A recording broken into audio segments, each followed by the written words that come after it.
ఈ task force ఎంతవరకు దీన్ని నియంత్రించగలదని నమ్ముతున్నారు?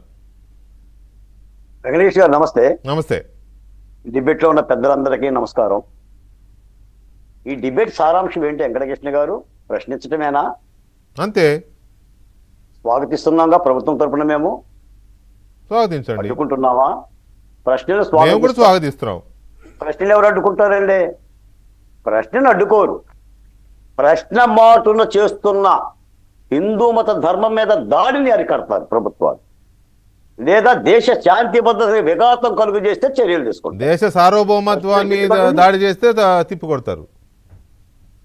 ప్రశ్న ఎందుకు అడ్డుకుంటారు? ఈరోజు గఫూర్ గారు ప్రశ్నించడం లేదా? మీరు ప్రశ్నించడం లేదా?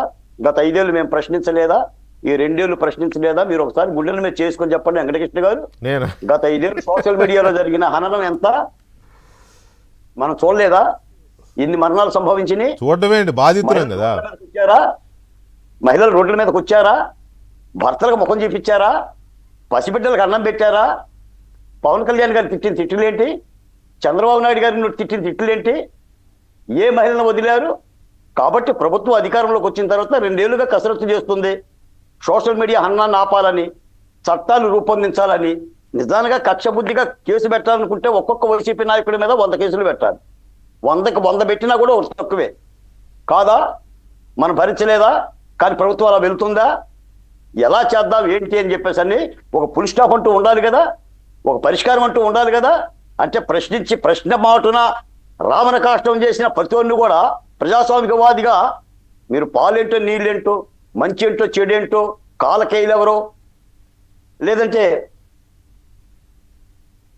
రాములెవరో రావణులెవరో తెలుసుకోకపోతే ఎలా? ఈ రోజున వైసీపీకి వర్సెస్ ప్రభుత్వం ఇక్కడ యుద్ధం జరుగుతుంది. వైసీపీ పనిగట్టుకొని ఈ ప్రభుత్వం మీద దుర్మార్గమైన దాడి చేస్తుంది, కత్తులు పట్టుకొని పోరాటం చేస్తుంది. చూస్తుంది కదా ఈ లోకం, మేధావులు చూస్తున్నారు కదా.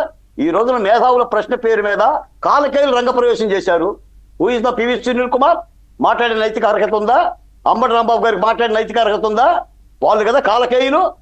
ఎలా మాట్లాడతారు పివి సునీల్ కుమార్? ఇక్కడ ఏంటంటే పాయింట్ ఏంటంటే బాలకోటే గారు, ఇవాళ రౌండ్ టేబుల్ కాన్ఫరెన్స్ జరిగింది విజయవాడలో. అది సరే, మేధావులు, రాజకీయ పార్టీల వాళ్ళు అందరు ఉన్నారు అక్కడ. ఎవరెవరు ఏం మాట్లాడారు అనే దాని మీద, కొందరు మాట్లాడిన దాని మీద కొన్ని అబ్జెక్షన్స్ ఉన్నాయి.